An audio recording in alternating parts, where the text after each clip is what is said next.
Welcome back to this new live stream here on the channel, and on today's live stream we will be discussing the most important thing that is literally happening in this entire month, because today is the day where the FOMC meeting will happen. What is going to be extremely important, why, is because we're seeing a complete banking chaos, a banking collapse across the whole world, and that is why this FOMC meeting is going to be absolutely critical. It's going to be absolutely important to be watching. Also, of course, we're going to know the Fed funds rate that will be getting announced in exactly 90 minutes from now on. So I will be all discussing this in today's stream. Also, we will be watching live the FOMC meeting, and I can guarantee you there is going to be a lot of volatility. And if I'm looking at this chart right now, you think, what are all these lines? Basically, the red line is the time that the FOMC meeting happens. The green line is the time where the inflation data comes out. And look what happened the last few times here. You can see that always once the FOMC meeting happens, we tend to see a big movement. And what is very interesting to see is that for the last two times the FOMC meeting happened, Bitcoin moved up significantly. So you can see right now we're just in approximately 45 minutes out before the FOMC meeting is going to happen, and we're 17 minutes out before the the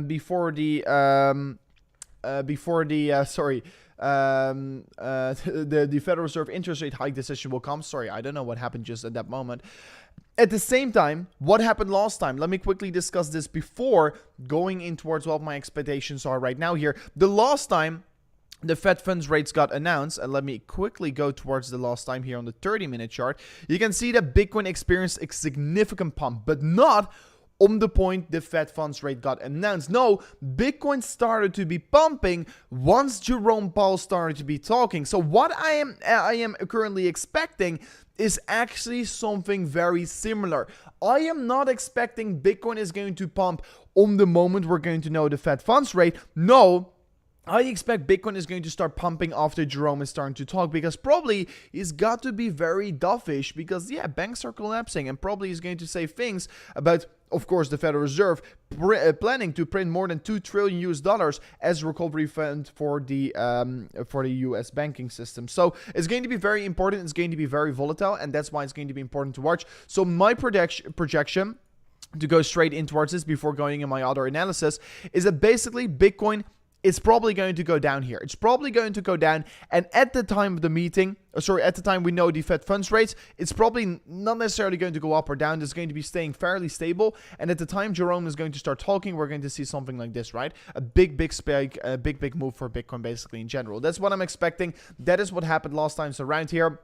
Looking actually at Bitcoin on the 1 hour time frame, we are right now breaking outside of this ascending triangle, and we're currently looking to be flipping this level into support. Big previous resistance, like you can see right here, currently flipping into support. Very interesting to see that finally that previous resistance is getting flipped into support. And also Bitcoin actually confirmed a higher high yet again on that 1 hour time frame, what is actually very bullish for Bitcoin. But before I'm going to go further in towards the price analysis, let me quickly talk about what probably is going to happen for the Fed funds rate. Because yes, I've got a lot of charts prepared. I will be all discussing them. But first, it is important to see where the Fed funds rate is going to come in at, right? So if I quickly refresh this page, we do know that the CME group, the future market, is basically pricing in a 83.4% chance that the Fed funds rate is going to get hiked by 25 basis points. So if that happens, it is no big surprise for the market. We're probably going to see a minor cool-off pace. We're going to probably see a minor dump, but nothing special is happening for the market. However, 16.6% of the market still pricing in a 0% interest rate hike, basically no hike, a pause.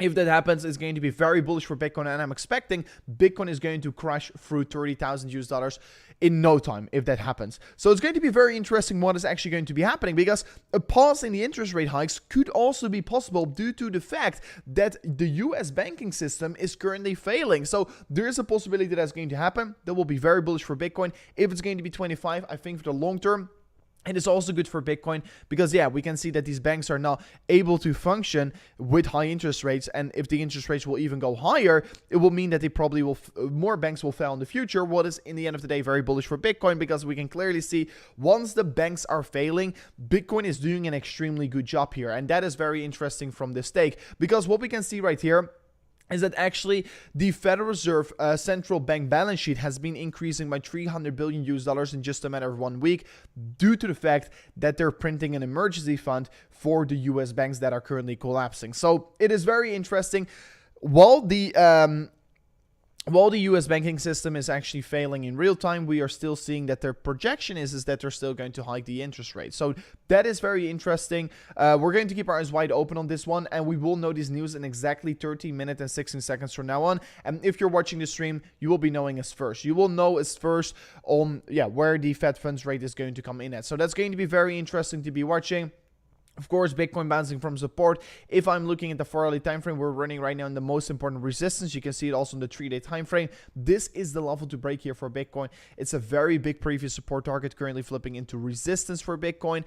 And if you actually are looking at the 4-hourly time frame, we can see also that we're creating somewhat of a bearish divergence right now, but I don't really think it's smart to play a divergence right now. Why? Is because, we're going to be having the Fed speech in a moment from now on. And once Jerome Powell is starting to talk, basically the markets are going to be seeing extreme big volatility happening. So currently on the daily time frame, we can see that Bitcoin is actually running in towards very critical resistance on the top side. And while looking at the 3-day time frame, it is actually interesting what kind of a structure we're creating. You can see here for Bitcoin, this was the all-time high. We create somewhat of a head and shoulders pattern. We basically broke down the head and shoulders pattern and saw a significant rally towards the downside. And right now we're creating an inverse head and shoulder. So we're creating that left shoulder, head, and right shoulder. Basically a typical bullish bias reversal pattern, and also a typical bottoming structure. So while this is a top structure, we're currently clearly seeing a bottom structure getting formed here. And whether Bitcoin is maybe going to come down a little bit today, or whether it's going to be even pushing further on towards the upside, we are still in a very bullish structure on the bigger perspective. We're very, very strong in terms of the trend we're currently creating, and the price structure of Bitcoin is definitely not bad right now here. I don't think it's bad at all for Bitcoin in the exact moment right now here. So we can see also here on the weekly time frame, we created an inverse and the shoulders. We already broke above the neckline. That is very good. Here you can see basically the Federal Reserve balance sheet here, and always once they print money, Bitcoin tends to be bottoming, and basically Bitcoin tends to go in an insane bull run. And right now they're starting to print money again. And to be exactly clear, the forecast is that the Fed is going to print more than 2 trillion US dollars in the coming 12 months, what is extremely good to me. That is not good to me. That's extremely good for the Bitcoin and cryptocurrency market. Why? Is because if the Fed prints more money, basically it leads usually to higher prices for scarcity assets and risk on assets like Bitcoin. Talking about the bottom and the cycle, currently I think we're in the reaccumulation part of the cycle. We're currently reaccumulating in this entire trend, and basically what we're currently looking at is basically a boring period in the market that probably is going to come at us, because we're currently in that exponential recovery phase, just like where we are in right now, and where we were in 2019, 2020. And basically what I'm expecting is that probably 2023, the end of the year, and beginning 2024 is going to be quite boring. And then we're going to get the halving, and then the point, and at the point we do have the halving, after that we could start to see the next cycle really getting started for Bitcoin. So that is really where I'm looking forward towards. But currently, we're just in the middle of a cycle, and if I'm looking at the cycle in terms of the bearish period in the market, it looks to be that the bearish period is already behind us, and probably it's not going to get much worse than it already got here. Talking also about the weekly EMA ribbon, we can clearly see that we closed the weekly candle above the weekly EMA ribbon. And like I've said several times before here, this is an historical buying opportunity. Always, once Bitcoin is below the weekly EMA ribbon, it's a very good buying opportunity. Why? Is because Bitcoin is below its average price on the weekly time frame. And second of all, this only occurs in bear markets. And right now we actually are already breaking above it. So if you didn't listen to me, you're actually already too late a little bit here. But currently we can see always in 2015 as well, if we broke above it, that was basically the point. The bear market officially ended. In 2019, we broke above the EMA ribbon.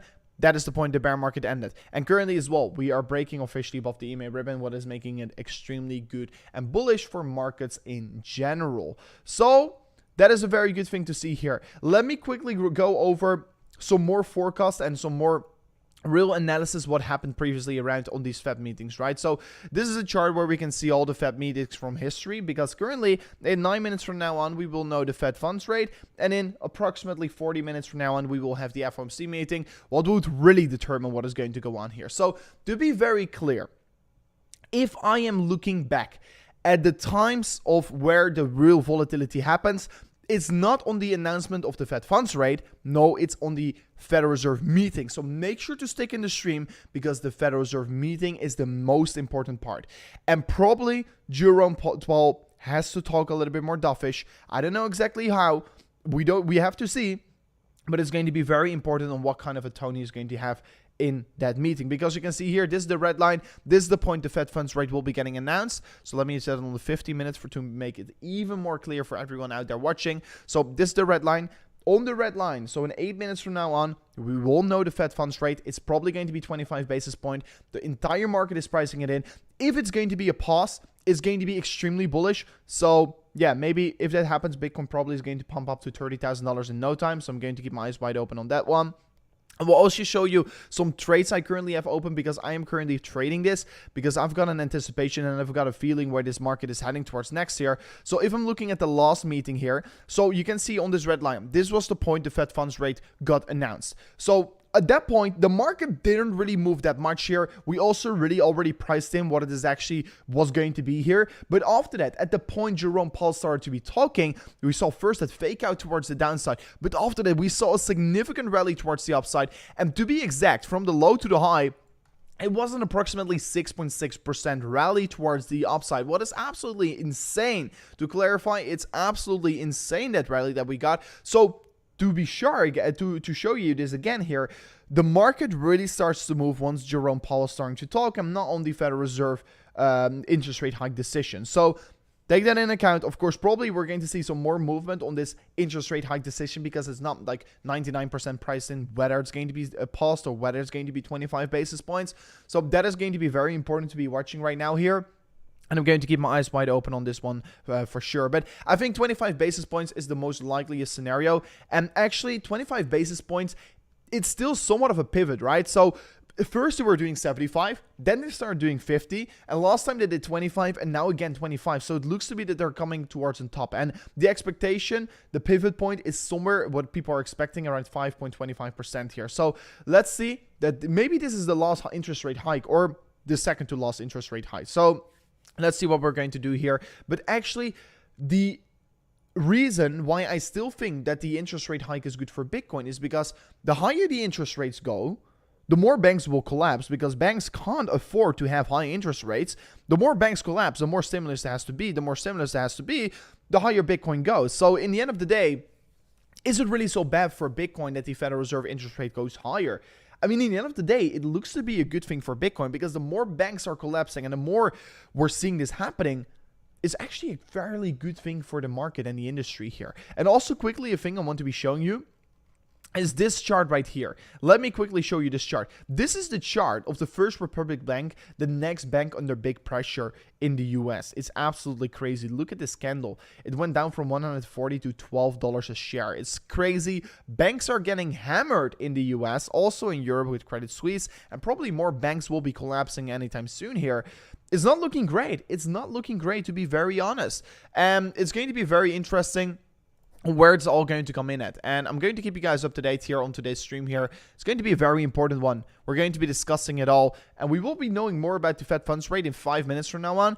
But in exactly 35 minutes, we will have the FOMC meeting, and that is the point where Jerome Powell is going to start talking. And yeah, once he really starts talking, that is the point where we really see volatility happening. But basically, one thing is for sure, you can see the red line always once it happens. Always once the FOMC meeting happens, we tend to see volatility. We just tend to see a lot of volatility, and the last few times it was all bearish, because yeah, Jerome Powell was only saying bearish things, but since the last meeting, he was actually quite dovish, and you can see it also in the price section what happened after the meeting. Yeah, Bitcoin went up 6.6%. So let's see what is going to be happening this time around. I actually think he has to be a little bit more dovish, because otherwise, yeah, more banks will be getting in bigger problems. So about a little bit more than 4 minutes remaining before we're going to get the announcement. Let me place it on 1 minute right now to be a little bit more clear. To give you guys an update what I'm doing, I'm currently in a small little Bitcoin long position. I'm in about like $500 in profit. I'm actually thinking that the market is going to be pumping today. Why? It's because it's going to be a 25 basis point hike, but I still think it's going to be considered bullish for Bitcoin. And I'm also currently in an Ethereum trade. And let me show you this real quickly why. Look at this. This is the Bitcoin dominance. Bitcoin dominance is running into critical resistance. And basically every single time the Bitcoin dominance run aim towards this resistance, Ethereum absolutely skyrocketed. And look at this. Ethereum 3-day symmetrical triangle breakout. This is extremely bullish. This is extremely bullish for Ethereum. And currently we can see the weekly time frame. Ethereum broke out of this weekly downward sloping trend line right here. What is absolutely crazy here. So in exactly 3 minutes, we will have the Fed funds rate announcement. I'm going to discuss it live here. Also, quickly going to say it here. Guys, we're currently having a 10% discount code. If you use the code FED10, you can find it in the link in the description right now here. So FED10 for a 10% discount code on CryptoC. CryptoC currently got a limited space. We've got only a limited supply that we can actually afford to use here because, yeah, there's just for algorithmic trading, we don't have unlimited space capacity for people to deploy their money on it. So make sure to check it out. This bot made more than 22% returns in its first 6 months once it has been live, and you can download all the reports on the website. Go to cryptoc.com. It's definitely revolutionary, a trading algorithm that automatically trades for you. You can download the results on the website to see more about the results, what the bot is actually doing here. Completely transparent, but you can currently only for today, only for 24 hours, get 10% off with the code FED10. You can find it in the link in the description right now here, so make sure to check it out. It's only valid for today, and it's also limited space only because maybe CryptoC is going to be sold out anytime soon if we do hit our capacity of 35 million US dollars assets under management. So make sure to be fast, make sure to be quick. We only have limited space available. And the company has been growing significantly ever since it's been live due to the good performance of the algo. So make sure to check it out. You can download all the results. You can download all the reports. We're completely transparent with everything. And that is why it's such a successful product. So make sure to check it out. But let me see. We're only 1 minute and 40 seconds away before we're going to get the Fed funds rate announcement. And let's see what the market is going to react at. Bitcoin is moving up right now here. And to be very clear, I'm going to let everyone know here first on the channel, because I am currently, Bitcoin is printing a very nice candle here. Let me quickly also check up. So I'm also long on Ethereum right now with an approximately 334,000 US dollars. Why on Ethereum? Because I showed you already, I think altcoins are actually going to be bouncing way stronger than Bitcoin. So that is what I'm currently doing here. And maybe I'm going to close this trade here already today. And if I close it, I'm going to give it away, my profit on my Bitcoin trade. So make sure to stick in the stream. I'm going to maybe do some epic giveaways. But we do know, and then exactly 1 minute from now on, we're going to know more about the Fed funds rate. And of course, the projection is really, it's going to come in at 25 basis points here. If it's going to get paused, the market is going to pump significantly. And I am expecting that Bitcoin is going to trade on $30,000 in just a matter of a minute if it's going to get paused. So that's my prediction. We could be very right with this trade. We could make tons of money, or we're going to, let's see what is going to be happening. So 1 more minute, guys. We're going to see it. Bitcoin is really creeping up right now here. It's definitely a very volatile meeting right now. And of course, we do know not 100% it's priced in. So we're not completely sure what is going to happen. But I think there is a possibility for a pause. And if there is going to be a pause, the markets are going to go absolutely wild. So 10 more seconds and we do know it, where it is going to come in at. And we're going to straight away see it also in the price section. I'm refreshing my page here like crazy to know it. It's 10. Okay, refreshing. Page is loading, page is loading. Bitcoin seems to take it very positively. Whoa, this is crazy. This is a beautiful candle. I'm checking it. Oh, I think it's a 25 basis point high, guys. 25 basis points. 25 basis points, but Bitcoin is skyrocketing. Whoa, this is crazy. Bitcoin is still moving up here, regardless of the 25 basis point hike here. So it's a 25 basis point hike. And right now, maybe you think, okay, should I leave the stream? No, you shouldn't. Because I just discussed it. If you just joined the stream here, It's very important to stay right now here. Why? Is because the real volatility happens once Jerome starts to be talking. So Jerome starts to be talking in exactly 30 minutes from now on. So make sure to stick in the stream right now here. Make sure to stick in it for at least 30 more, from 30 more minutes, because then the real volatility is going to happen for the market. So Fed says additional policy warning. Oh.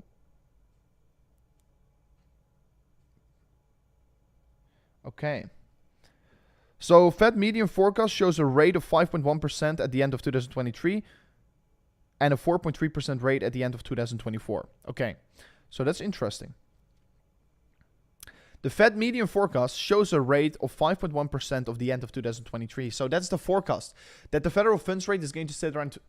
Okay, that is actually also the reason why we're currently moving so significantly. Bitcoin is coming down here. Whoa, it's crazy. Let me check up also what the S&P 500 is doing. S&P, it moved up. Bitcoin is really underperforming right now, to be very clear about that one. Significantly underperforming, but there's high amounts of volatility. Let me check up here.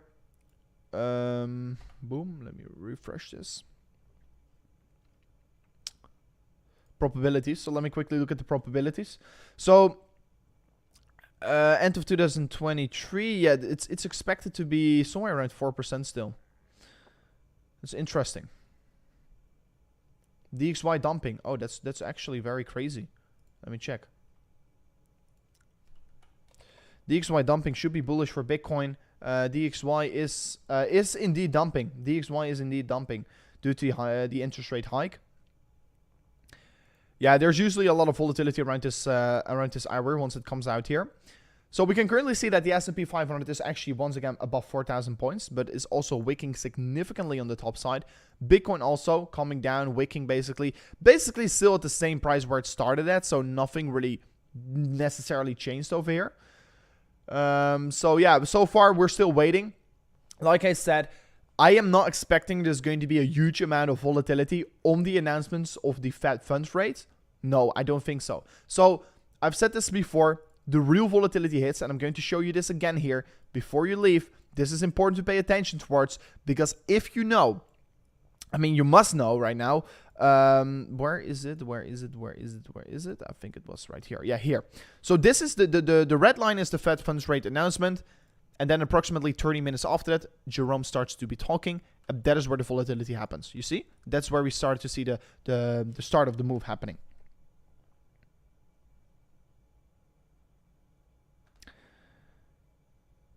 So I also read that the dot plot is still staying the same. So that's interesting. Okay.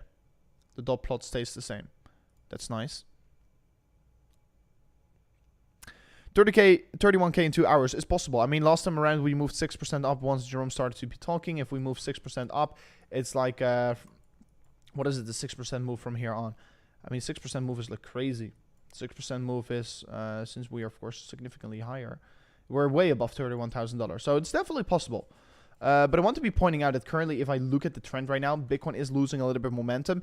But also, I talked about it, the ascending triangle, it currently already broke out. And if I'm looking at the price target of the ascending triangle, it's actually quite a significant target towards the upside, because the target of this pattern right here is above $30,000.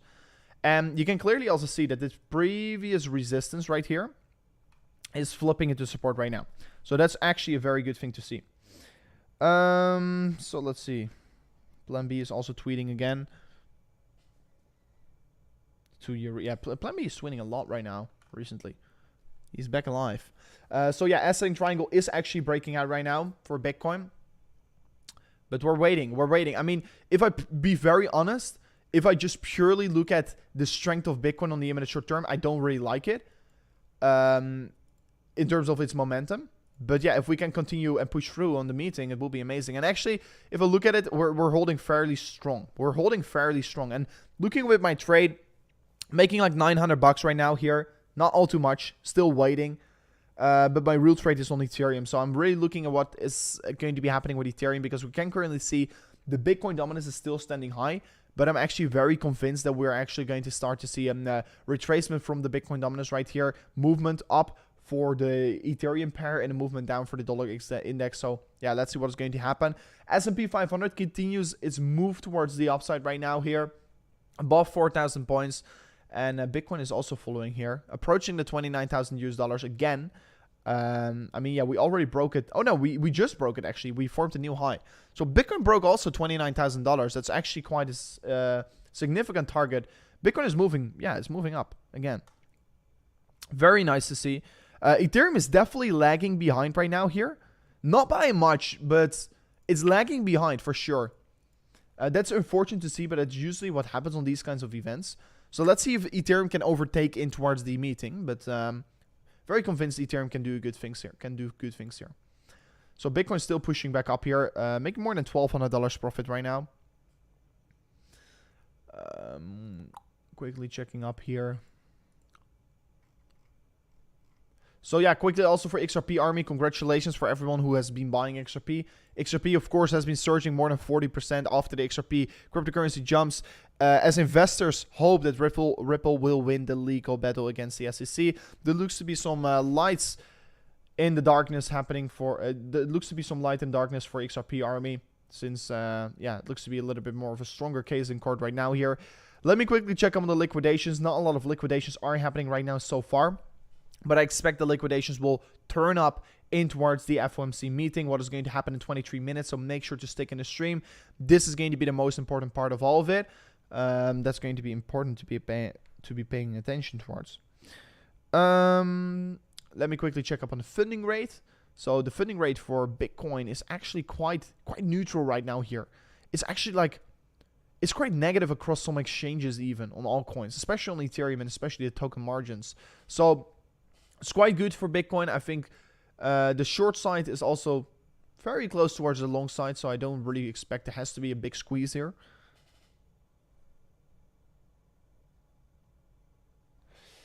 So I think this is definitely the most important FOMC to be watching today. Let me see. What's your entry on Bitcoin? You can check it right here. It's like 28.2. It's basically on that retest of this level right here. I longed the retest right here on this level. I talked about it in my video earlier today about this level right here is a very important level of resistance, and I longed this this retest right here. So yeah, if you're interested in trading in general, you can check out the link description. If you sign up an account on Bybit, that's the exchange I'm trading on, you can currently claim a $30,000 deposit bonus. So that's definitely very epic. And subscribe to the channel because I share all my trades over there as well. And maybe I'm even going to do some live trades right here on the channel right now. If there's some good opportunities. Someone is saying loads of volatility. I think the volatility is still yet to come. Explained it already a couple times in the video. Explained it already a couple times. I think I know for sure. If we're just looking at history, if history is a clear indication where we're heading towards, the volatility is really going to happen on the FOMC meeting. So we just have to wait for that one actually. We have to wait for that one.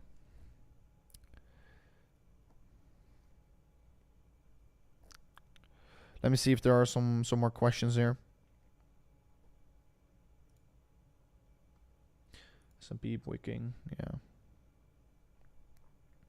Altcoin season. Yeah, I mean, so far it has definitely not been altcoin season. If I'm quickly altcoin season index, let me quickly open up the index. You can clearly see it's Bitcoin season. If you zoom out as well. But actually, if you are a well-known investor, if you're an altcoin investor, if you're just well-known in the space in general, you know that it is a good time to invest in altcoins if it's definitely Bitcoin season. And right now, it's definitely Bitcoin season. Without a doubt, it's Bitcoin season. But the point where altcoin season starts, what do you consider altcoin season? Do you consider it once we like have that rejection, or do you consider it right here, or do you consider it right here? I would rather get the entry on the top right to get the maximum swing. So I really think, I mean, for the loss, let me say this correctly. There's been a period of 2 years, 700 days. Period of 2 years. Almost like 2 years. It's like 700 days, almost 2 years. This level has been the resistance. And it's not been able to break. And altcoins have been bouncing. It's been significantly bouncing all the time. And also a reason why I think actually Ethereum is going to be performing very well is due to the Arbitrum network. The Arbitrum airdrop that's going to happen tomorrow. it's going to add so much buy pressure. It's going to be adding so much liquidity in towards the market. It's going to be absolutely insane. So I'm very bullish about that one. I think it's going to be a top 30 coin. That is what I'm expecting, top 30-ish, somewhere around that. So that is what I also think why altcoins are probably going to perform very good into the coming week. When is Jerome talking? In exactly 20 minutes from now on, and you will be able to see it live in the stream. So make sure to stick in the stream, because then you're able to see us. Then you will be able to see it live in the stream. So make sure to just stick into the stream. Don't FOMO in. I don't think it's smart to FOMO in right now here. When will Jerome speak? Yeah, I talked to you in like 19 minutes from now on, and that will be really the point where volatility is going to hit the markets. And I am in general, of course, we got the 25 basis point hike. Let me quickly refresh this page here. So you can clearly see in the 1 year, we are slowing down. It's not a pivot, but it looks to be that the Fed is, of course, not so hawkish. We are, of course, on the top stage of the interest rate hikes. We're coming towards the end of the hiking stage. So it's definitely very interesting on how the market will be reacting towards it. And I personally think the Fed is overdoing stuff. I think the Fed is overdoing its work. And probably they have to cut the rates way quicker again. Because, yeah, you see, of course, the effects of higher interest rates. Not tomorrow and not the day after. You see this in like 8 or 10 months, you see the effects of it. So it's going to be very interesting on how it's going to be playing out. But I personally think they could cut rates very quickly again as well. It could turn around very quickly. So make sure to stay up to date about that one. Arbitrum pump and dump. Be careful. Yeah, I think Arbitrum is probably going to be indeed pump and dumping tomorrow.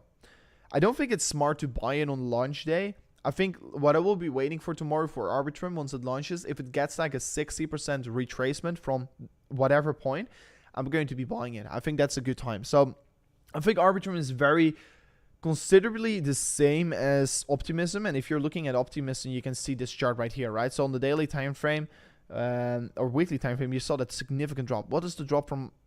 It was from the high to low. It was even an 80% drop. But I'm waiting for like 50 to 60% drop. Optimism got like an 80% drop, but look what happened afterwards. It got a 700% pump. So Optimism is a very good protocol. It's a very good project in general to be looking at. And I am extremely excited about it. So I am definitely buying more Optimism almost every single day, not every day. But this is definitely an exciting project. And Arbitrum is very similar towards Optimism. So both layer 2s, but of course Arbitrum got more governance. The holders got more governance, so let's see how it's going to be playing out. But I think it's a very good thing for the market in general. Where are you living? I'm living in Dubai. I mean, actually, I'm living all over the world, but I've got one apartment in Dubai. That's more it. 24 hours before confirmation. I mean, actually, we're going to get some more clarity about where the market is really heading towards in 70 minutes from now on. So let me take a sip of water from it right now.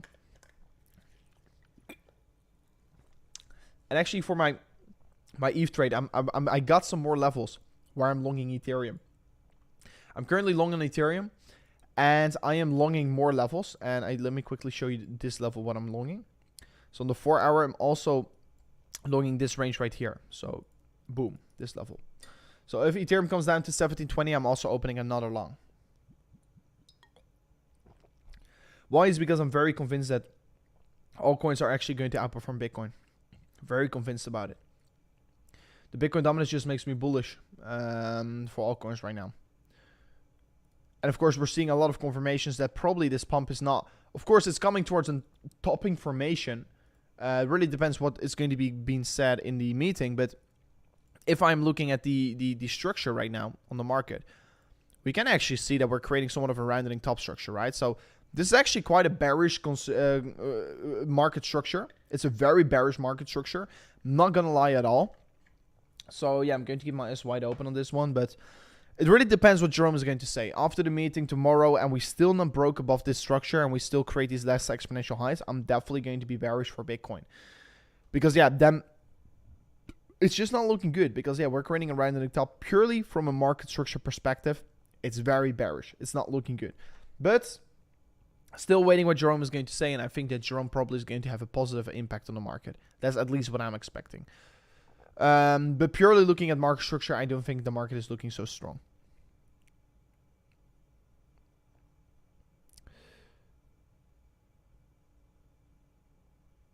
Yeah, we pumped from 19K without no retracement. Yeah, it's absolutely insane indeed. I mean, we had a small retracement from 26 to 24, but we just continued further from off that point. So, I mean, Bitcoin is definitely like blowing towards the upside right now. It's blowing towards the upside, but I'm loving to see it. 15 more minutes and we will start the meeting. I'm very excited about it. And we're running indeed in extreme resistance. Don't forget about that one. I mean, I've said it several times before. This is the level to break here. Why? Is because this is the low of the January correction, the low of the May crash, and the low of the Luna collapse. And it's currently providing the resistance. That's literally the level we're currently running in. So this is not just a level we're running in. It's an extremely big level of resistance. And we need somewhat of a catalyst to break above this level. And I think the catalyst could be Jerome today. It could be Jerome. Or maybe not. Maybe Jerome is going to be the catalyst of the big rejection. Could be. So we're going to keep our eyes wide open on this. It's going to be a very interesting talk. And we're going to just see what Jerome is going to say. And I talked about it in my video earlier today as well. Like, we can see this is the bull market stage. And this is the bear market stage. Where we're currently in, right? So we're in this bear market stage right now here. And the question is, when are we going to be breaking out of it? And if we break out of the bear market stage, then I think we're going to enter the reaccumulation phase. And the reaccumulation phase is this boring phase right here in the middle of the market where basically nothing is going to happen but sideways price action. I honestly think that is probably going to be due for Bitcoin. Why? Is because that usually tends to happen in cycles. You can see it right here as well. Bitcoin usually tends to see, after the halving, a significant rally of an approximately 1 to 2 years. After that, we get a 1 year bear market. We form the bottom after 1 year, exactly after the top 1 year. Just like in the 2018-19 bear market, it also happened in 2023. Pretty interesting, actually. 2022. And after that, we tend to see a bear market recovery phase and a boring phase in the market. And the boring phase, yeah, that usually, let me say this correctly, it lasted for like 483 days. I think it's going to be the same. I think right now we're seeing a lot of excitement, but there could be a very boring phase in the market coming anytime soon. So enjoy the lovely price action right now for Bitcoin, but it's probably going to become more boring at some point. So yeah, that's really what I'm expecting. Yeah, it's 25 basis point. Bitcoin 40K tomorrow morning. I think 40K is a little bit radical, but it really depends. I mean, if Jerome Powell says some crazy stuff, it could happen, but it has to be very crazy. Yeah, it's a 25 basis point hike, and we can clearly see it's a slowdown in the trend they've been hiking the rates in. Now we're waiting for the speech. Indeed, it's going to be very interesting. 12 more minutes to go. I got it all prepared, guys, the stream. I got it all prepared here. I'm very excited about the stream. I can't wait because, I mean, I love watching these Jerome Powell speeches, and I think this speech I'm the most hyped up for all. Why? Is because this stream is, this speech is going to be very big for Jerome Powell. Why? Is because the banks are collapsing, and I'm just wondering what he's going to be saying. I'm very curious about what he's going to be saying today here. So if I'm looking at Bitcoin in the terms of support and resistance, the real levels I'm currently looking at is, boom, this level right here on the top side. So let me make this green. Let me also turn off the indicator for a second. And this level here on the lower side right here. So there are two levels I'm currently looking at. And currently we're still holding above this level, what is very good to see. Because this is just a very big previous resistance / support level as well right here. Big resistance, currently flipping into support. So we did clearly clear the level, and that's definitely a good thing.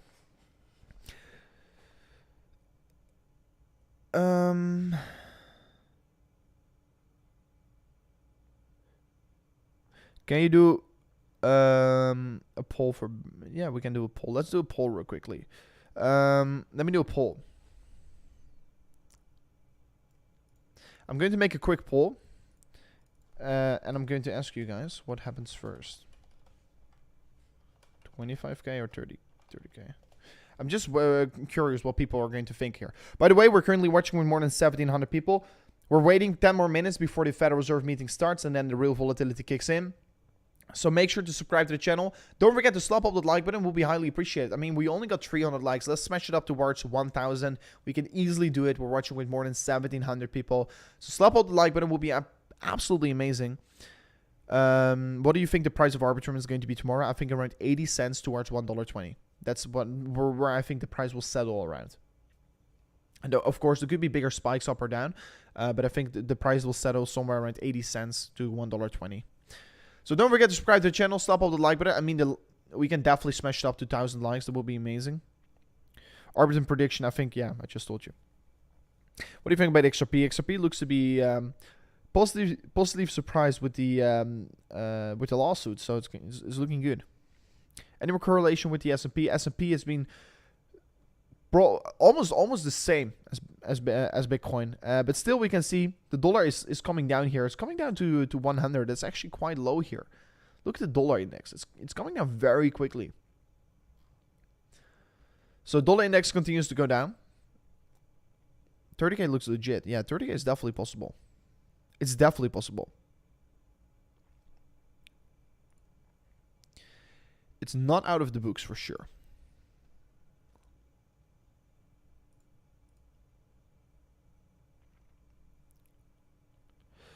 I'm currently long on Bitcoin. I'm not shorting it. So we can still see there's not a lot of volatility happening. Just like expected. Of course, some people call this volatility. I don't really call this volatility for such kind of a big event. But like expected, of course. Like expected. Because we know the real volatility happens once Jerome starts talking. So won't be surprised. Don't be surprised, by the way, if we do get a big wick towards the downside if he starts talking. Because last time around, we first got a big wick towards the downside once he started talking, and then we moved up. Like many people got wrecked on that movement down here. I'm not the one that's going to get wrecked on the movement down here, to be very honest. I'm not planning to get wrecked on that one. So, won't be surprised if we first see a fake up before potentially moving up here. Also, guys, quickly going to say it. If you use the code FET10 on the checkout with CryptoC, you can right now get a 10% discount on all subscriptions. CryptoC currently has got a limited space in terms of capacity that we can use in terms of your funds. So there's only a limited amount of funds that we can currently manage. If you want to be part of CryptoC, you can use it. It's an automatic trading algorithm that basically automatically trades for you. You can check it out on cryptoc.com. If you use the code FET10 at checkout, you can find it in the link in the description right now. You can get 10% off here. And this is a limited deal for only today here. And what is important, if you're curious about the performance of the bot, go to the website, download the results right here. It's basically an AI trading bot that automatically trades for you. You can currently get 10% off. It's only valid for today. This is the first time there's really a sale on CryptoC going on, so make sure to check it out. But special for this day today, because I think it's a very of course a very amazing day today. So yeah, there's a limited amount of capacity that CryptoC can do in terms of its algorithmic trading, because we're trading on the market. And of course, if we have too much money on the market and we deploy all our money on one place, we can't trade it. So that's why we've got a limited capacity with CryptoC. So it's basically first come, first serve. So make sure to go to the website, check it out, read in towards the results, because we're completely transparent. You can see it over there, and just make your decision if you want it or not. You can also talk with the support on Discord if you want to know more about it. But yeah, check it out on cryptoc.com. You can find it in the link in the description also. Did you buy the Maybach? Oh, I literally went yesterday to check it out. And I mean, first I was planning to buy the Maybach, and then Bitcoin dropped to what was it in the end, $90,000. Then I thought, oh, I'm gonna wait a little bit here. And now Bitcoin is up again. And yesterday I went looking. So I'm extremely excited. I'm planning to buy it anytime soon here. So yeah, I think a Maybach is better than a supercar. Why? Is because I live in Dubai, and there's so much traffic, and it's extremely annoying to drive through traffic. And there's more. I like more to live like a king, right? So yeah, that's why. We've got a link to a centralized. You've got to link it with an exchange. Yeah, indeed. We're not managing your funds with CryptoC. Basically, you buy the algorithm, and then you link it up with an API, and then you basically trade from there, from a centralized exchange. And it's also, yeah, that's basically how it works. But you've got an onboarding video. It's extremely simple to set up. People think, oh, it's super hard to set up an AI trading algorithm. It's super simple. We're not even managing your funds, because your funds are on an exchange, and basically you link the exchange with the bot, and then it goes automatically. It's like a 5-minute process. You can find a tutorial on the website as well. It's super simple, but it's super nice. A revolutionary product. Honestly, a revolutionary product. Never seen something like this. So I'm extremely excited about that. So yeah, 10% discount only for today. Not the SUV one, the E-Class. The SUV one's also nice, but I like the lower one more. I like the lower one definitely more. So we've got 5 more minutes to go. Let me check up. Yeah, 5 more minutes to go, guys. And then we will start the FOMC meeting. Very exciting.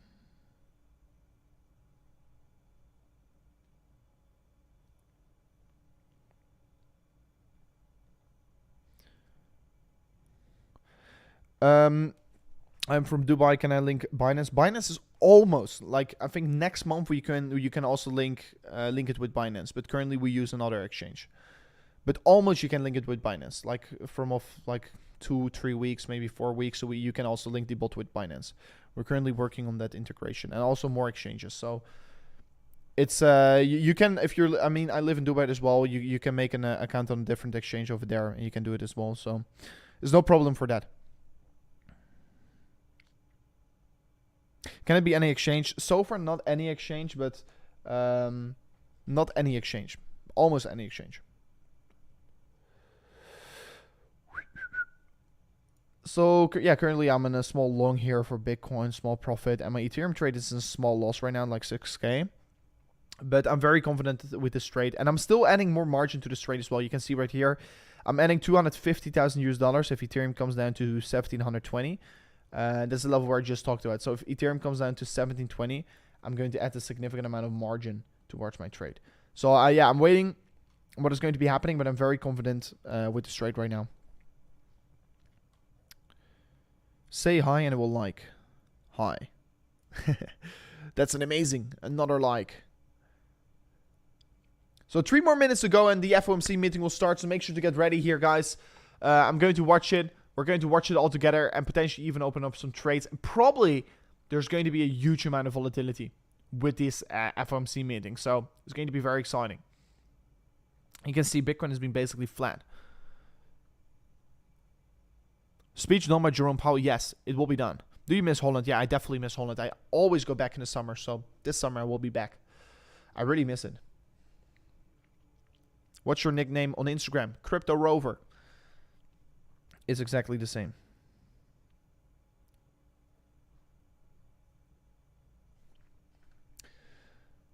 Yes, guys. 2 more minutes to go. Let me quickly set up everything right now so we can watch the stream all together. So it is already in the top right, top right of the screen. So we will be able to watch the charts, and we will be able to watch the meeting. That's absolutely amazing. That's what I try to do here on the stream always. So let me cut it correctly. So guys, yeah, do you want to have it on the top right or do you want to have it on the bottom right? Let me know. Okay. We're about to start. I think top right is better. Okay, we're about to start with the meeting. 2 more minutes to go. And I can guarantee you there's going to be a lot of volatility once this this kicks off.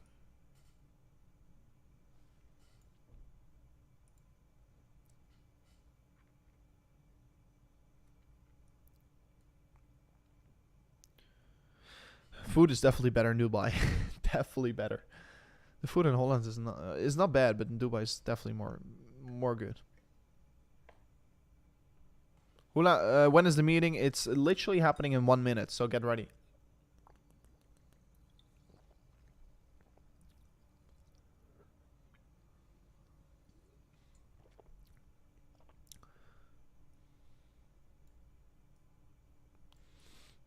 I think top left is also better.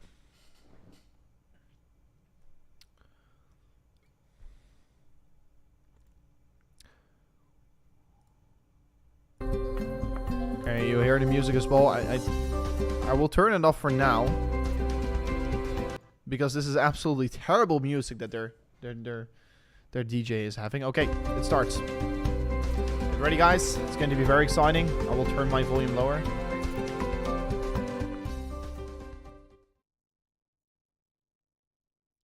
It's going to be wild. It's going to be very wild.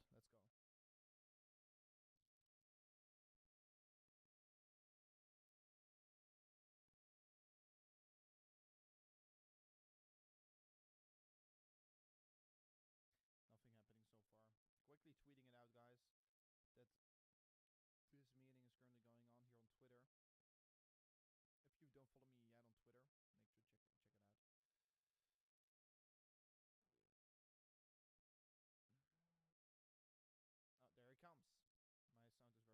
There he comes, guys. There he comes.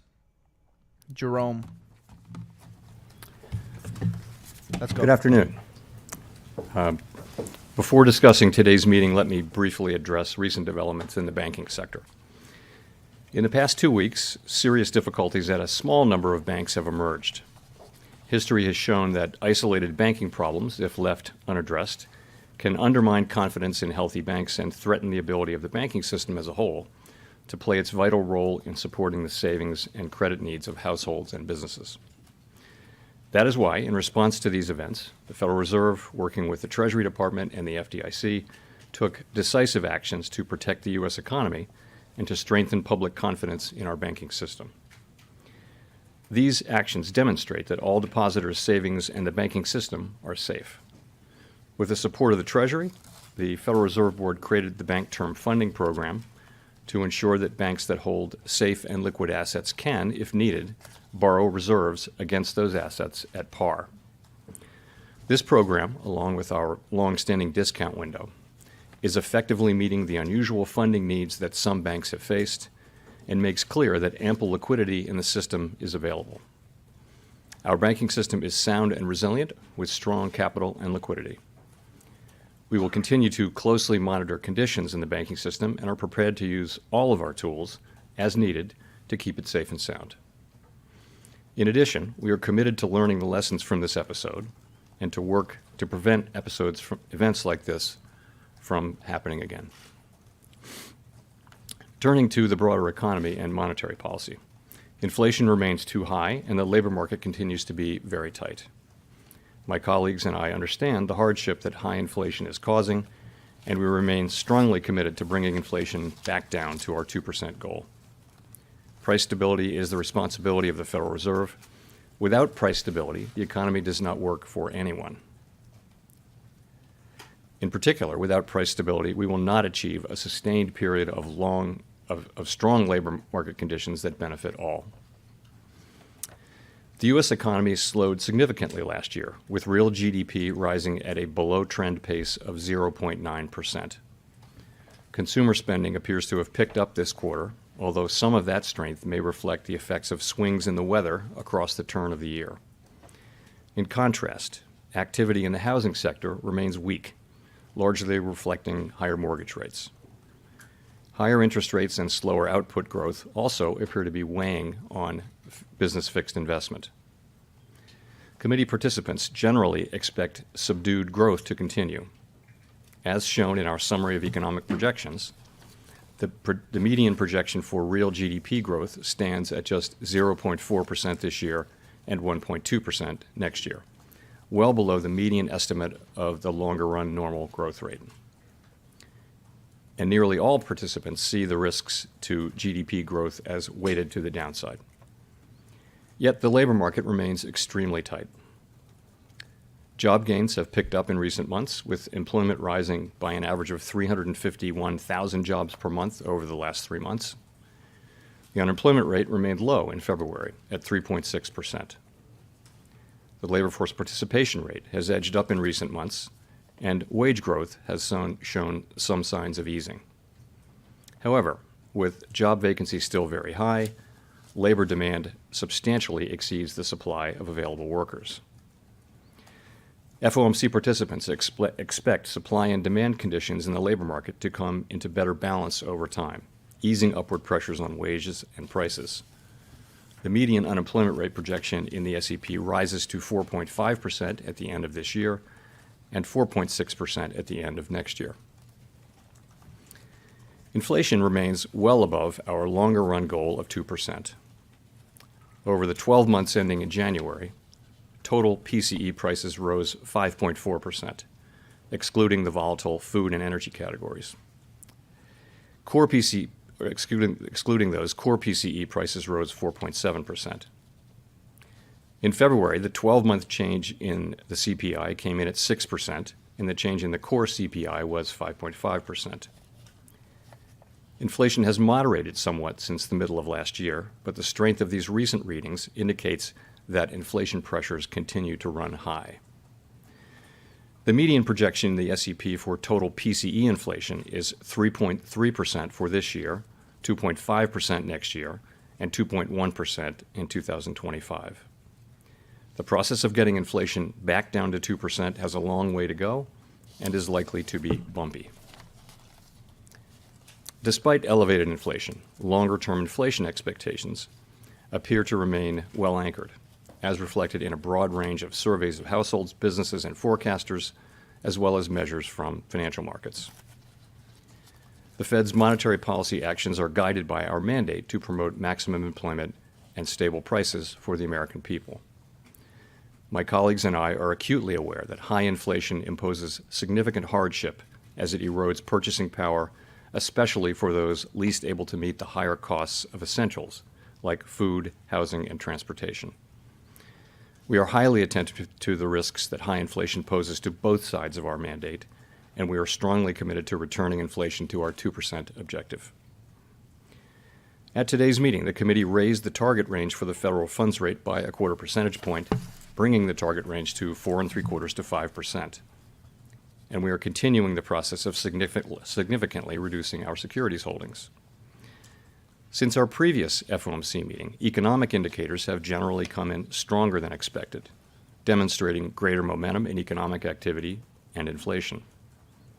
We believe, however, that events in the banking system over the past 2 weeks are likely to result in tighter credit conditions for households and businesses, which would in turn affect economic outcomes.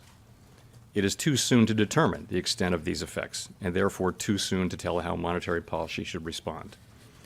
As a result, we no longer state that we anticipate that ongoing rate increases will be appropriate to quell inflation. Instead, we now anticipate that some additional policy firming may be appropriate. Okay, interesting. We will closely monitor incoming data and carefully assess the actual and expected effects of tighter credit conditions on economic activity, the labor market, and inflation.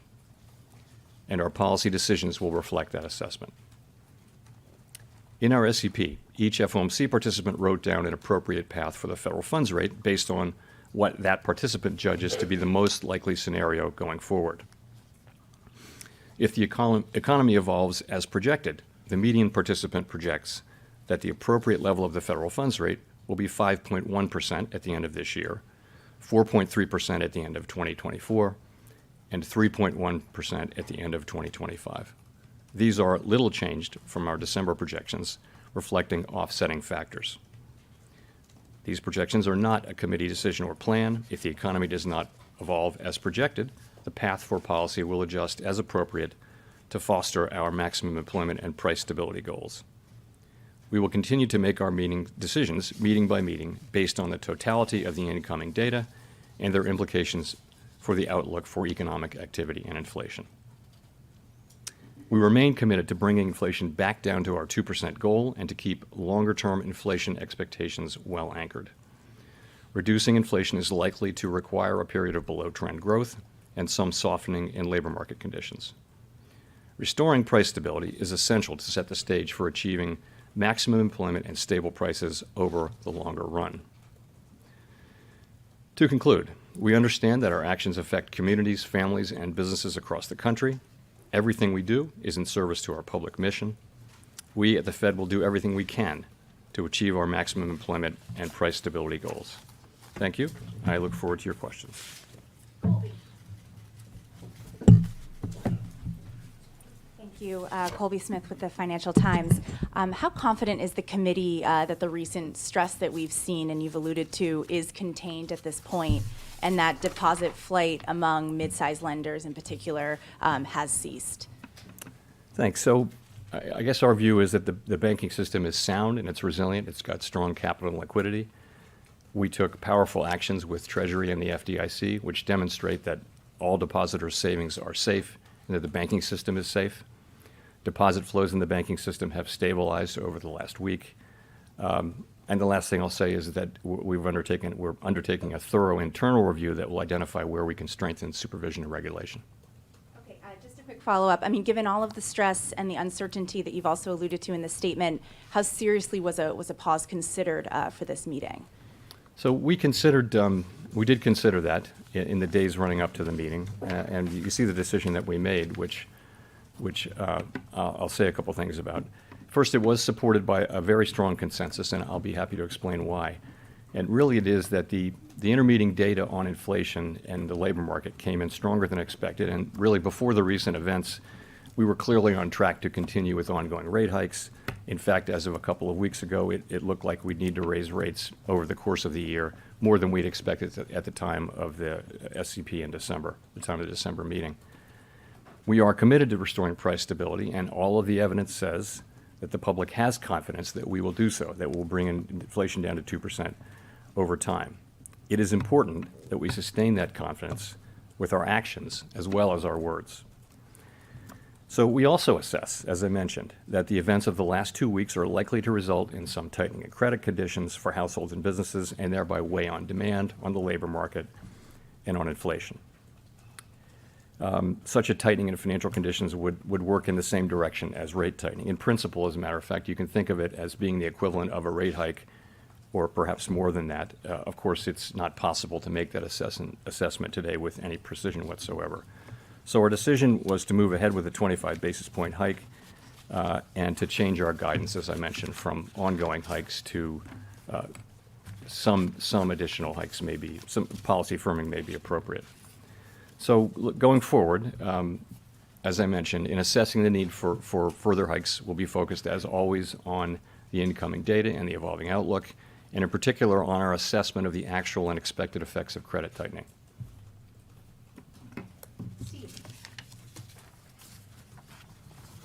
Mr. Chairman, can you explain the difference between ongoing rate increases and firming? Does firming imply a rate increase per se, or could policy firm without you increasing rates? No, I think it's meant to refer to our policy rate. Really, I would focus on the words may and some, as opposed to ongoing.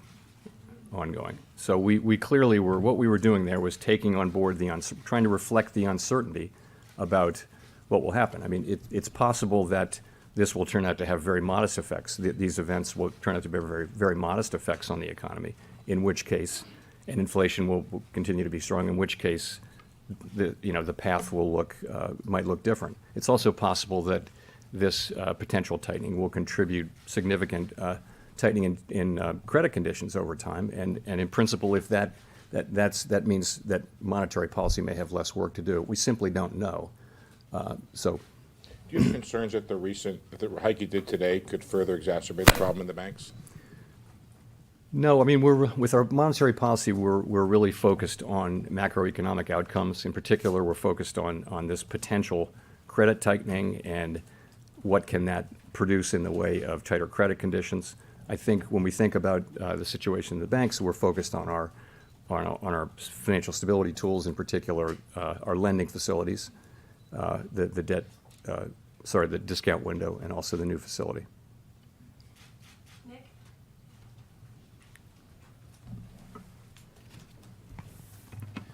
Nick Timmeros of the Wall Street Journal. Chair Powell, in your testimony 2 weeks ago, you had indicated you thought the terminal rate would be higher. Obviously, that was before the stress in the banking sector. And I realize there's a lot of uncertainty, but can you explain at all to what extent your forecasts or those of your colleagues or those of the board staff incorporated today a material tightening of credit availability because of the stress in the banking sector, or are you waiting to see it in the data before you incorporate that potential tightening into your forecasts? So, we've just come from an FOMC meeting, and the people who write the minutes will be very carefully counting. But I'll tell you what I heard. What I heard was a significant number of people saying that they anticipated there would be some tightening of credit conditions, and that would really have the same effects as our policies do, and that therefore they were including that in their assessment, and that if that turned out not to be the case, that in principle you'd need more rate hikes. So some people did reflect that in their SEP forecasts. I think there may also just have been, remember, this is 12 days ago. We're trying to assess something that just is so recent, and it's very difficult. There's so much uncertainty. So December was a good place to start, and we wound up with very similar outcomes for December.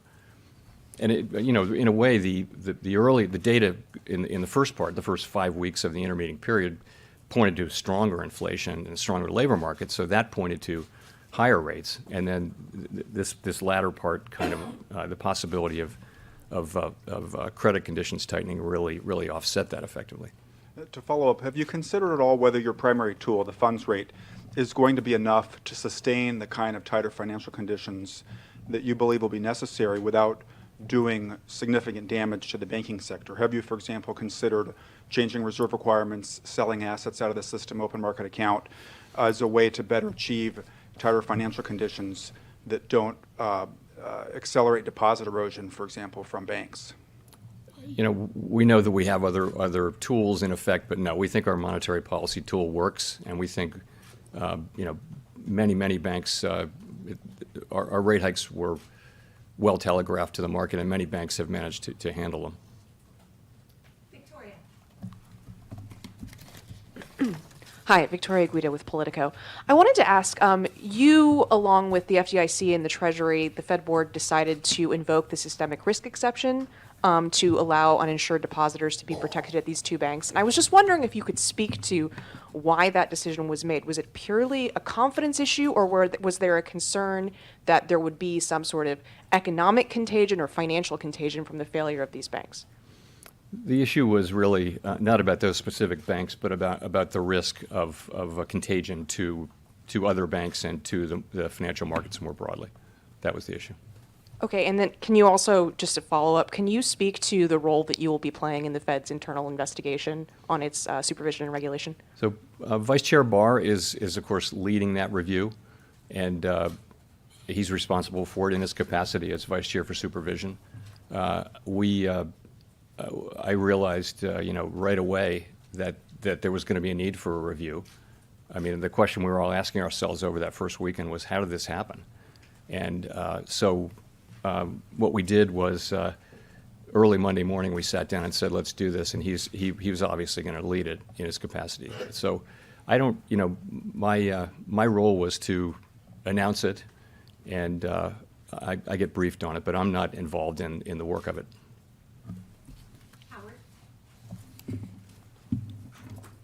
S&P 500 Chair is flying. Powell, Howard Schneider from Reuters. So I want to go back to your February press conference. You mentioned the word disinflation, I believe, 9 or 10 times, a process that Dollar we is felt was dropping significantly. I forget the word you used, but gratefully underway or something like that. Is disinflation still occurring in the U.S. today? Yes, I mean, what actually happened, Howard, was I got the question 12 times. So maybe it's a feature, not a bug. But yeah, absolutely, absolutely the same. The story is intact. So it's really three parts, right? Goods inflation's been coming down now for 6 months. It's proceeding more slowly than we would have liked, but it's certainly proceeding.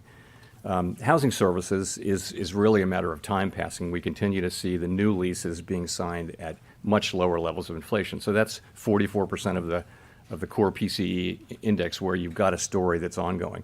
Where we didn't have in February, and we still don't have now, is a sign of progress in the non-housing services sector, and that is, that's just something that will have to come through softening demand, and perhaps some softening in labor market conditions. We don't see that yet, and that's of course 56% of the index. So the story is pretty much the same. I will say that the inflation data that we got, to your point, really pointed to stronger inflation. If I could follow up on that, I was curious why you don't see more coming from the credit crunch, because it seems to me that's something that you'd actually welcome to a degree and expect. And are you not seeing more coming from that because you don't know, or because you just don't want to have another round of wishful thinking? So it's really just a question of not knowing at this point. There's a great deal of literature on the connection between tighter credit conditions, economic activity, hiring, and inflation. Very large body of literature. The question is, how significant will this credit tightening be, and how sustained will it be? That's the issue, and we don't really see it yet. It's so people are making estimates. People are publishing estimates, and it's very kind of rule of thumb guesswork almost at this point. But we think it's potentially quite real, and that argues for being alert as we go forward, as we think about further rate hikes. For us, we'll be paying attention to the actual and expected effects from that. Gina.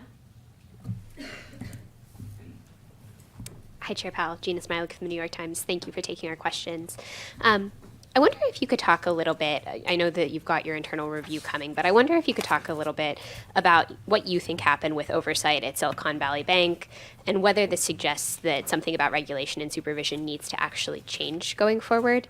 And I wonder, how can the American people have confidence that there aren't other weaknesses out there in the banking system, given that this one got missed, as you noted?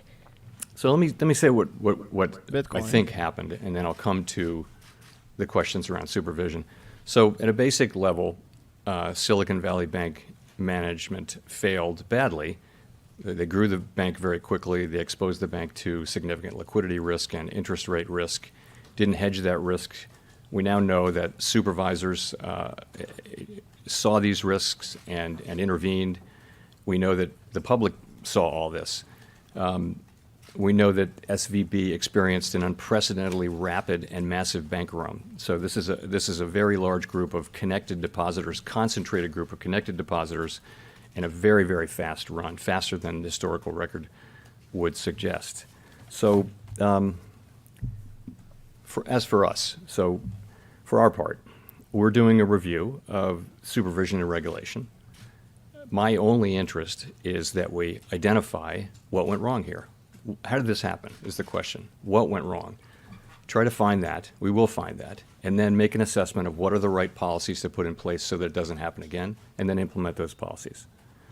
It would be inappropriate for me at this stage to offer my views on what the answers might be. I simply can't do that. Vice Chair Barr is leading this, and I think he's testifying next week. So, but that will be up to him. So that's really where it is. The review is going to be thorough and transparent. It is clear, to your last question, it's clear that we do need to strengthen supervision and regulation. And I assume that there will be recommendations coming out of the report, and I plan on supporting them and supporting their implementation. Sorry, and the final point, can we feel confident that these weaknesses don't exist elsewhere, given that they got missed at this bank? These are not weaknesses that are at all broadly through the banking system. This was a bank that was an outlier in terms of both its percentage of uninsured deposits and in terms of its holdings of duration risk. And again, supervisors did get in there, and they were, as you know, obviously, they were on this issue, but nonetheless, this still happened. And so that's really the nature of the review, is to discover that. Go to Mike. Michael McKee from Bloomberg Radio and Television. You've been very consistent in saying that the Fed would be raising interest rates and then holding them there for quite some time. Following today's decision, the markets have now priced in one more increase in May, and then every meeting the rest of this year, they're pricing in rate cuts. Are they getting this totally wrong from the Fed, or is there something different about the way you're looking at it, given that you're now thinking that moves might be appropriate as opposed to ongoing? So we published an SEP today, as you will have seen, and it shows that basically participants expect relatively slow growth, a gradual rebalancing of supply and demand in the labor market, with inflation moving down gradually. In that most likely case, if that happens, participants don't see rate cuts this year. They just don't. I would just say, as always, the path of the economy is uncertain, and policy is going to reflect what actually happens rather than what we write down in the SEP. But that's not our baseline expectation.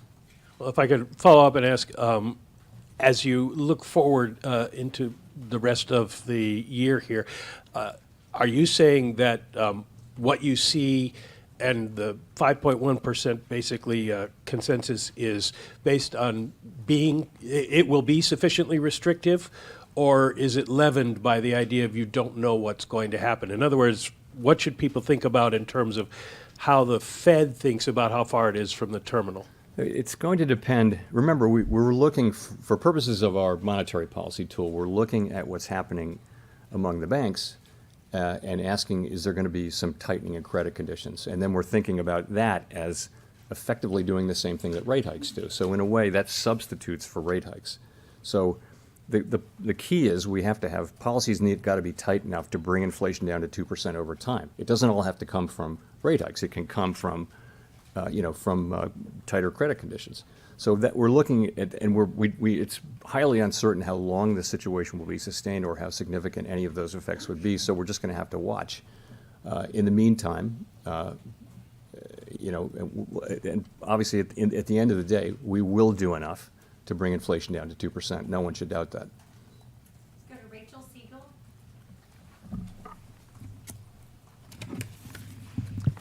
Hi, Chair Powell. Rachel Siegel from the Washington Post. Thank you for taking our questions. I know we've talked a bit about how Silicon Valley Bank was unique to a certain sector of the economy, but there's also growing concern that there are financial stability risks from the commercial real estate market and loans that will begin to roll over later this year and next, and that smaller regional banks also disproportionately hold those loans. Is there a risk that could mimic the kind of what we saw with SVB to banks that disproportionately are focused in commercial real estate? So, we're well aware of the concentrations people have in commercial real estate. I really don't think it's comparable to this. The banking system is strong, it is sound, it is resilient, it's well capitalized, and I really don't see that as at all analogous to this. And one other question, would you be open to an independent investigation separate from the Fed's probe? I welcome. It's 100% certainty that there will be independent investigations and outside investigations and all that. So we welcome, when a bank fails, there are investigations, and of course, we welcome that. Edward. Thank you, Mr. Chairman. Edward Lawrence from Fox Business. Inflation has been rather sticky, so do you need help from the fiscal side to get inflation down faster? We don't assume that. We don't give advice to the fiscal authorities, and we assume that we take fiscal policy as it comes to our front door, stick it in our model along with a million other things, and we have responsibility for price stability. The Federal Reserve has responsibility for that, and nothing is going to change that. So we will get inflation down to 2% in time. And if I could follow on that, but they're working, the spending that's happened is working against what you are doing, right? So it's prolonging inflation? If you have to look at the impulse from spending, because spending was, of course, tremendously high during the pandemic, and then as the pandemic programs rolled off, spending actually came down. So the sort of fiscal impulse is actually not what's driving inflation right now. It was at the beginning, perhaps, part of what was driving inflation, but that's not really the story now. Let's go to Neil Irwin. Hi, Chair Powell. Neil Irwin with Axios. Two questions about aspects of the government's response on Silicon Valley Bank 2 weekends ago. First, why is this new bank funding facility done under Emergency 13.3 authority as opposed to expansion of the discount window, changing the terms of the discount window that's been around a long time? And second, can you discuss the Fed's role in the FDIC guarantee of uninsured depositors and why there's $143 billion on your balance sheet last week supporting that deposit guarantee? Sure. So 13.3 seemed like the right, we have a little more flexibility under Section 13.3. We've done quite a lot under the discount window as well. We needed to do a special facility that was designed a certain way, so we did it under 13.3. Really no magic to that. It's only available in unusual and exigent circumstances, and it has to meet certain requirements, but it seemed to be the right place. So with the FDIC, we're lending to in effect, we're lending to the bridge bank. So that's where the funds came from, and it's a loan that's 100% guaranteed by the FDIC, so there's no risk in it for us. Okay, Chris Rugaber. Thank you. Chris Rugaber at Associated Press.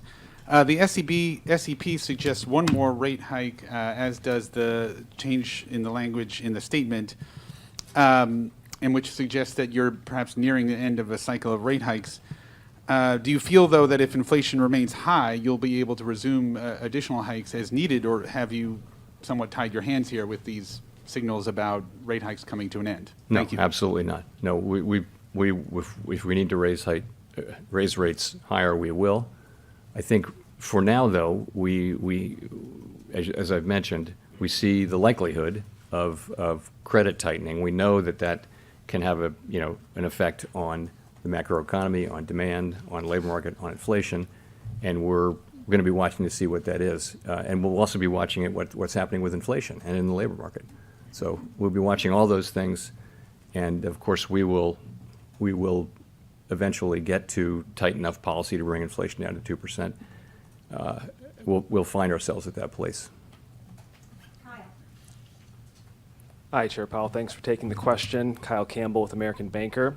I have a couple questions about the balance sheet. First of all, I'm curious at what point the financial supports that the Fed is extending through the discount window and through its enhanced lending facility might be at odds with the objective of reducing the balance sheet. And I'm also curious what your thoughts are on not just the availability of reserves, but the distribution of them throughout the banking system, and at what point you might be concerned about it being scarce for certain banks. So, so people think of QE and QT in different ways. So let me be clear about how I'm thinking about these recent developments. So the recent liquidity provision that has increased the size of our balance sheet, but the intent and the effects of it are very different from when we expand our balance sheet through purchases of longer-term securities. Large-scale purchases of long-term securities are really meant to alter the stance of policy by pushing up the price and down the rates, longer-term rates, which supports demand through channels we understand fairly well. The balance sheet expansion is really temporary lending to banks to meet those special liquidity demands created by the recent tensions. It's not intended to directly alter the stance of monetary policy. We do believe that it's working. It's having its intended effect of bolstering confidence in the banking system and thereby forestalling what might otherwise have been an abrupt and outsized tightening in financial conditions. So that's working. In terms of the distribution of reserves, we don't see ourselves as running into reserve shortages. We think that our program of allowing our balance sheet to run off predictably and passively is working. And of course, we're always prepared to change that if that changes, but we don't see any evidence that that's changed. Katerina. Hi, Chair. Katerina Saraiva with Bloomberg News. The minutes of the January-February meeting, the last meeting, indicate that you discussed the possibility of runs on non-bank financial institutions and the impact of large unrealized losses on bank portfolios. Can you talk a little bit more about that discussion, kind of what was talked about in light of that? And then why didn't the Fed, do anything about that at that point to ultimately prevent, what happened this month? I mean, to be honest, I don't recall the specifics of that. It's quite an interesting 7 weeks, but I will tell you though that there have been presentations about interest rate risk. I mean, it's been in all the newspapers. It's not a surprise that there are institutions that have had unhedged long positions in long duration securities that have lost value as longer term rates have gone up due to our rate increases. So that's not a surprise. I think, as you know, as is now on the public record, the supervisory team was apparently very much engaged with the bank repeatedly and was escalating, but nonetheless what happened. And so that's really the purpose of one way to think about the review that Vice Chair Barr is conducting, is to try to understand how that happened and try to understand how we can do better and what policies we need to change. I mean, one thing is the speed of I'll come back to that, the speed of the run. It's very different from what we've seen in the past, and it does kind of suggest that there's a need for possible regulatory and supervisory changes, just because supervision and regulation need to keep up with what's happening in the world. Can you confirm whether or not the board knew about these escalations by the examiners in San Francisco? I will have to come back to you on that. Yeah, I don't know. Simon Urbanovich with The Economist. Thank you very much. Chair Powell, you've stated twice today that all depositors' savings in the banking system are safe. Are you saying that de facto deposit insurance covers all savings? Shouldn't Congress have a say in that? And just by way of example, if a bank with less than $1 billion in assets failed, are you promising to bail out all of its depositors?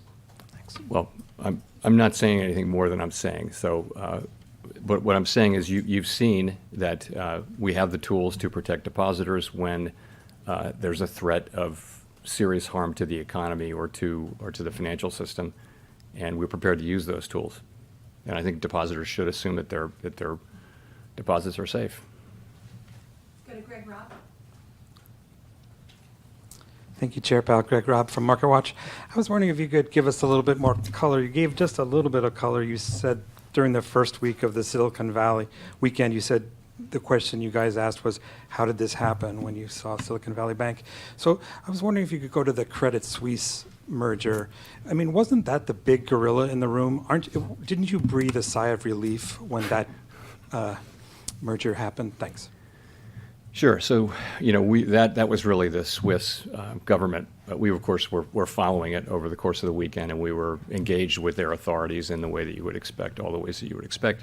It seems to have been a positive outcome in the sense that the transaction was agreed to, and it has been, the markets have accepted it, and it seems to have gone well, and I think there was a concern that it might not go well. So coming into the middle of this week, yes, I would say that has gone well. So far. Nicole. Hi, thank you, Chair Powell. Nicole Goodkind with CNN Business. In the summary of economic projections, the FOMC sees the unemployment rate increasing to 4.5% this year. I'm wondering how you anticipate preventing this from snowballing while using the admittedly blunt tools at your disposal. So that's an estimate of what will happen as demand slows and as conditions soften in the labor market. And it's a highly uncertain estimate. And there's really, we have to bring inflation down to 2%. The costs of bringing it down, there are real costs to bring it down to 2%, but the costs of failing are much higher. And if you read your history, I'm sure you have, you can see that if the central bank doesn't get inflation back in place, make sure that inflation expectations remain anchored, you can have a long series of years where inflation is high and volatile, and it's hard to invest capital. It's hard for an economy to perform well, and we're looking to avoid that, and and to get back to where we need to be, back to where we were for a quarter century, and get there as quickly as we can. But I guess the question is, historically, it's hard to... Mr. Mike, please. Yes, sir. Historically, it's been hard to contain unemployment, and the question is, do you worry about some sort of snowball effect, and how do you factor that into your projections and your thoughts? Well, it depends on whether so recessions tend to be nonlinear, and so they're very hard to model. The models all work in a kind of linear way. If you have more of this, you get more of that. But when a recession happens, the reactions tend to be nonlinear, and that's so we don't know whether that'll happen this time. We don't know. If so, we don't know how significant it will be. And so, we're very focused on getting inflation down, because we know in the longer run that is the thing that will most benefit the people we serve. That's how we can have we've had very strong labor markets through these long expansions that we've had. 4 of the 5 longest, or 3 of the 4 longest expansions in U.S. history have been really since the high inflation period. And the reason was inflation wasn't forcing the central bank to come in and stop an incipient or an expansion. You can have very, very long expansions without high inflation, and we had several of those, and they're very good for people. You see late in an expansion, you see low unemployment, you see the benefits of wages going to people at the lower end of the wage spectrum. It's just a place that we should try to get back to. Jean. Hi, Chair Powell. Jean Young with Market News. I just wanted to ask, with all the events of the past 2 weeks, do you still see a possibility of a soft landing for the U.S. economy? It's too early to say really whether these events have had much of an effect. It's hard for me to see how they would have helped the possibility, but I guess I would just say it's too early to say whether there really have been changes in that. The question will be how long this period is sustained. The longer it's sustained, then the greater will be the likely declines or tightening in credit standards, credit availability. So we'll just have to see. I do still think, though, that there's a pathway to that. I think that pathway still exists, and we're certainly trying to find it. Nancy. Hi, Chair Powell. Nancy Marshall-Genzer with Marketplace. Just wondering how many financial institutions have been issued matters requiring attention or matters requiring immediate attention citations at this point? How many? I don't know. But those are serious. Those are serious regulatory, particularly immediate attention. And I guess there were 6 of them. So. And getting to the seriousness of it, how are you going to ensure that banks comply with these citations, take them seriously? How will you enforce them? That is a great question and is right in the heart of what the review will be doing under Vice Chair Barr's leadership. So I think that's what you think about. What can we do to make sure? But again, that's not for me to answer today. Do you have specific thoughts on that? Well, I see. If I did, I wouldn't share them because I really, this review is going on, and I want nothing other than us to find out what happened and why, figure out what we can do to do better, and then implement those changes. That's all I want. It's for me to be giving you my half-formed or partially informed thoughts. It just isn't appropriate.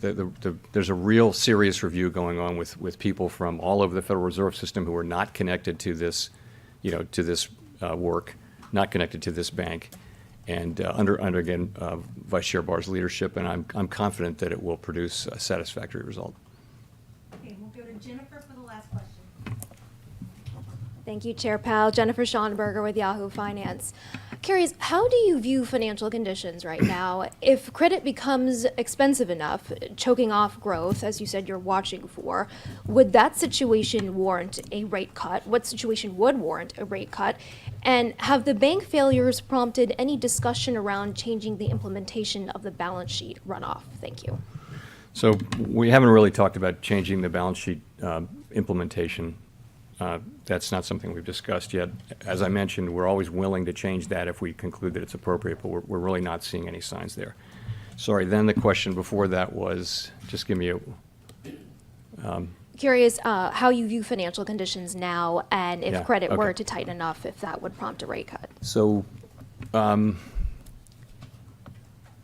financial conditions seem to have tightened, and probably by more than the traditional indexes say, because the traditional indexes are focused a lot on rates and equities, and they don't necessarily capture lending conditions. So we think that, though. So there are other measures which if they're focused on, bank lending conditions and things like that, they show some more tightening. The question for us, though, is how significant will that be, and how, what will be the extent of it, and what will be the duration of it, and then once you know that, there's a fair amount of research about how that with broad uncertainty bands, how that works its way into the economy over what period of time. And so, so we'll be looking to see the first part of that, like how serious is this, and how does it look like it's going to be sustained?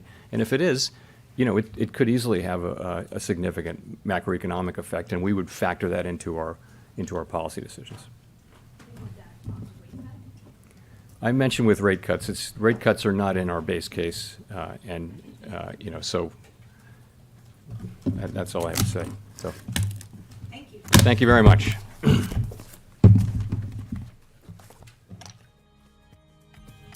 That was it for Jerome Powell. That was it. Okay, he has spoken. Market is probably going to settle down right now here. So he said a couple things that we need to point out here. So the first thing he said is that we are probably not likely to see any rate cuts this year. That's pretty bearish. That's a very big saying. Many people are actually expecting on the future markets that we're going to see rate cuts, but Jerome is saying we're not expecting to see any rate cuts this year. Pretty interesting that he said that. Also, another thing he said, the banks are strong. That's a pretty big joke here. I think he was lying quite a lot in the press conference. He was lying about a lot of stuff. About the banks, that they're so strong, the financial conditions, that they're so strong. They're not really strong. So I didn't really like to see that.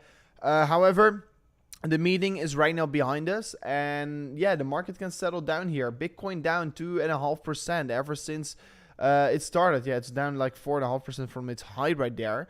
So that's pretty unfortunate. Looking at the 1 hour, I mean, these are really the levels that I'm currently looking at on the imminent short term. So it's pretty sad that we were not able to hold on towards this level here on the top side. But currently, broke below it, but this is really the next level to look at for Bitcoin. You can clearly see it right here. Boom, boom. This is the level to look at. So yeah, let's see if we can hold on towards this level. But definitely an interesting level to be checking out on. So boom. Let me see. Learn the context. Yeah.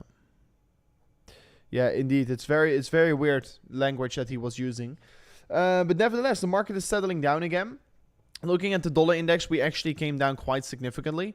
So that's actually a fairly good thing for Bitcoin. S&P 500 basically at the same price it started at. So in the end of the day, we went sideways and not a lot of stuff has been changing here. Bitcoin dominance still on the top side here. Weekly time frame, nothing changed for Bitcoin. Only in the imminent short term, we've seen a small little pullback. And to be really remind you, we are still in a bigger perspective uptrend, right? So this is a small pullback that we're currently seeing. So let's see where it's going to come in at. Anyways, I'm going to wrap up the stream here. By the way, guys, if you haven't already, my friend is his name is Mr. Crypto. If you want to subscribe to his channel, make sure to do so. I will drop it in the chat right now here. He's a very big upcoming YouTuber. He gives a lot of great alpha. So subscribe to this channel will be absolutely amazing. Let's push him to 2,000 followers. He's a good friend of mine, and his content is very, very great. So make sure to check it out and subscribe to his channel will be appreciated. Also, if you want to get the CryptoC trading algorithm, you can currently get 10% off here if you use the link in the description with FAT10. You can find the link in the description. You can read about all the performance of the bot. So make sure to check it out. It's first come, first serve, and we're almost at maximum capacity for CryptoC. So make sure to check it out right now. You can still use it right now if you're fast. So check it out in the link in the description. You can currently get 10% off only for today. But anyways, that was it for me on today's video here. I mean, tomorrow we'll be back with another update video on the channel, so don't forget to subscribe, because then I will give an update about what is happening next with my trades, what is happening next with the market, because right now we need the market to settle down to see what is going to be happening next for Bitcoin. So it looks to be that we're potentially holding out towards this support. Usually what happens, and what also happened last time around here, is that actually Bitcoin tends to go up after the meeting and not right at the meeting. So let's see what's going to be happening this time around here. I think the market is going to settle down a little bit here. Going to give another update tomorrow morning. So yeah, I'm back on the channel within like 12 hours, 10 to 12 hours, and I'm back on the channel. So don't forget to subscribe right now. We'll be back in 10 hours with an update video about the market. So thank you so much for watching, and I'll see you guys on the next one. Peace out. Goodbye.